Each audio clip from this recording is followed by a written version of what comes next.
شعور اگر بیدار ہے،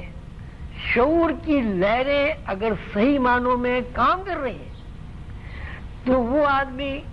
یہ بھی بتا سکے گا کہ تلخی کیا ہے، شیرینی کیا ہے، کھٹاس کیا ہے، مٹھاس کیا ہے، وغیرہ وغیرہ۔ تو بتانا یہ مقصود ہے کہ انسان اور ساری کائنات دو لہروں پر قائم ہے، ایک لہر غیب میں ہے اور ایک لہر شہود میں ہے۔ جو لہر غیب میں ہے وہ اطلاع بن کر شہود میں شعور کے اوپر نزول کرتی ہے، اور جب غیب میں چلنے والی لہر نزول کر کے شعور کے اوپر وارد ہوتی ہے تو شعور اس میں معنی پہناتا ہے۔ تو اب جو اطلاع ہے اس کو ہم کہیں گے لاشعور ہے، اور جو اطلاع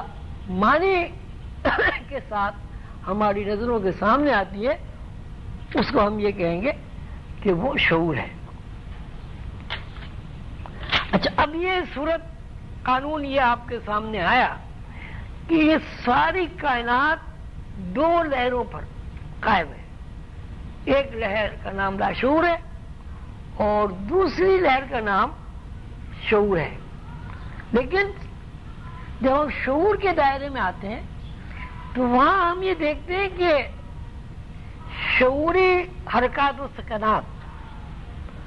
اور شعور کی کار فرمائی باوجود ہے کہ ساری کائنات کا شعور ایک ہے، شعور انفرادی طور پر اطلاعات میں معنی پہناتا ہے، اور اس کی مثال یہ ہے نور و قلم میں حضور قلم بابا نے فرمایا کہ شیر پتے نہیں کھاتا اور بکری گوشت نہیں کھاتی، حالانکہ لاشعور یا غیب کی لہر جس طرح انسان کے اندر نزول کر کے شعور پر وارد ہو رہی ہے، اسی طرح لاشعوری لہر کسی بھی درخت میں، پرندے میں، چوپائے میں نزول کر کے اس کے شعور کے اوپر وارد ہو رہی ہے۔ لیکن شعور کی جو معنویت ہے وہ الگ الگ ہے، اور یہ الگ الگ جو معنویت ہے یہ انبیاء اور روحانی طاقت رکھنے والے انسانوں نے بڑی محنت اور جد و جہد کے ساتھ انسانی اور حیوانی یکساں تقاضوں کو الگ کر کے انسان کو ممتاز کیا ہے۔ یعنی اگر انسانی شعور اور چوپائے کا شعور جسمانی تقاضے پورے کرنے کے ساتھ ساتھ یکساں ہوتا تو پھر انسان اور حیوان جو ہے الگ الگ نہ ہوتے۔ مثلا ایک حیوان اور ایک انسان میں یہ فرق ہے کہ حیوان یہ جانتا ہے، مثلا سانپ ہے، اب سانپ یہ جانتا ہے کہ میری جو خوراک ہے وہ مٹی چاٹنا ہے، یہ میری خوراک جو ہے وہ چوہے کھانا ہے۔ اس کے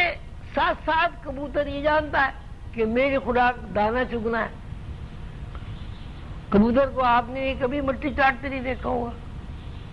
یعنی شعور الگ الگ ہے، لیکن انسانی شعور اور حیوانی شعور میں یہ فرق ہوگا کہ حیوان جب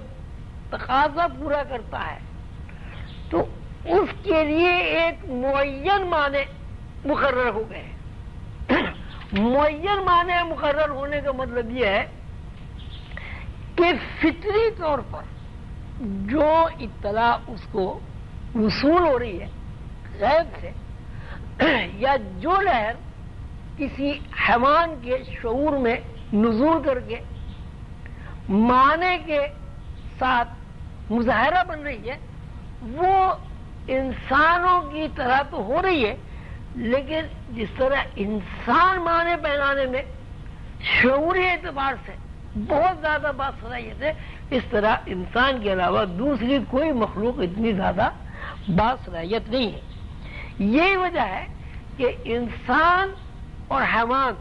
تقاضوں میں یکساں ہونے کے باوجود انسان ایک ممتاز حیثیت رکھتا ہے. ممتاز حیثیت کیوں رکھتا ہے؟ ممتاز حیثیت اس لیے رکھتا ہے کہ اس کے شعور کو آدم سے لے کر تائیں دم جو لاشعوری لہریں منتقل ہو رہی ہیں، ان لاشعوری لہروں میں ارتقائی مراحل کے ساتھ ساتھ انسان کے اندر معنی پہنانے کی صلاحیت بڑھتی چلی گئی. جیسے جیسے معنی پہنانے کی صلاحیت بڑھتی چلی گئی،